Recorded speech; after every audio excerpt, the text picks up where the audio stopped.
आ देखी जब नया नया कन्या वाला तो अपन अलग छाव धर लेबे। अरे केना छाव धरबा? हां अभी वोटिंग करा लो। हां वोटिंग करा लो कि तुम कैसा छाव धरोगे। ए भैया हम पैसो ना मांग के वोटिंग करे हम असली हैं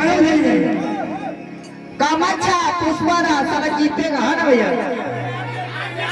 आगे भी मैं चाहूंगी कि ये बाहर देश से आए हैं हमसे ज्यादा इनको आप लोग प्यार करें। मुझे तो रोज भर भर के कटोरा मिलता है ना। तो आन गांव के भी एक बच्चा है कहे जा करके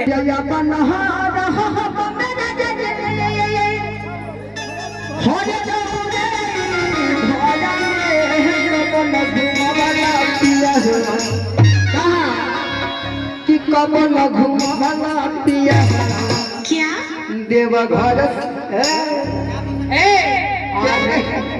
पटना शहर में भैया हमर दुकानिया चले देबू के बैठा दे।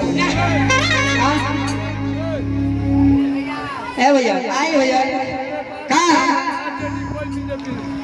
हम अपन अरे हई माटी के घर में बाबूजी का नाम के दर्द हुआ रुका हो।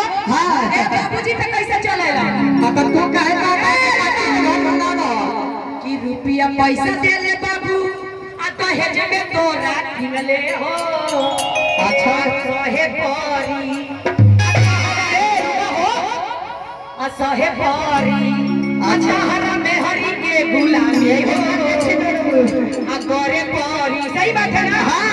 सही बात बा। हमर बाबूजी रुपया दे ले बारे फ्री में नहीं आइल बारे ठीक है थोड़े हम आइल बारे कायदा में रह के बात करो। फायदा में रह तो तारो फायदा करी कि अपना रहो सैया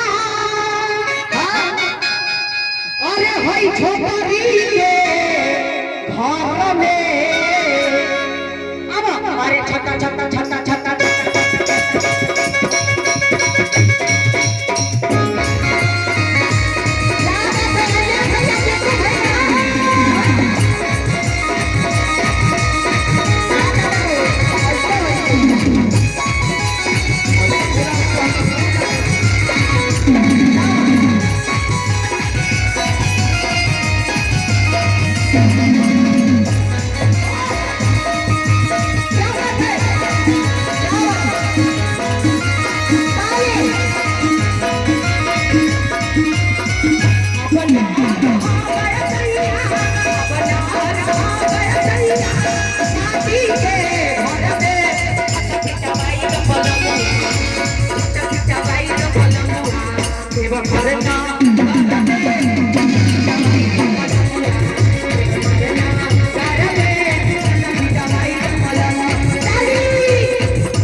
जब तेरी मर्यादा हो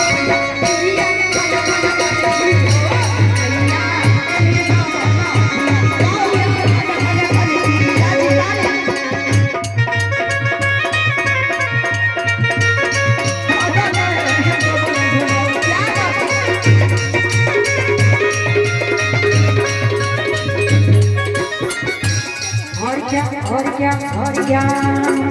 पर भागे भैया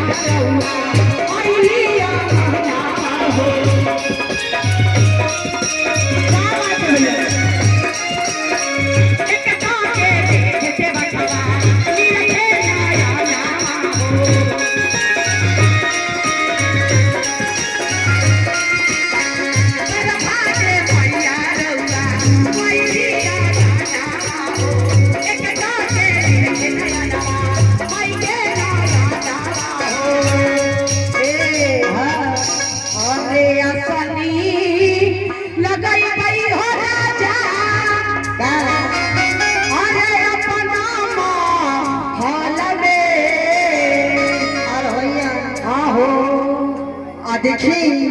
देखी यही सलोनी जी कहत रहे भैया सावन के भी पावन महीना आ गया ठीक हो जाए कहे के बका कि अरे चढ़ल बा सबनवा जब से ए साक्षी जी बिल्कुल हाँ, ए, चल चल आई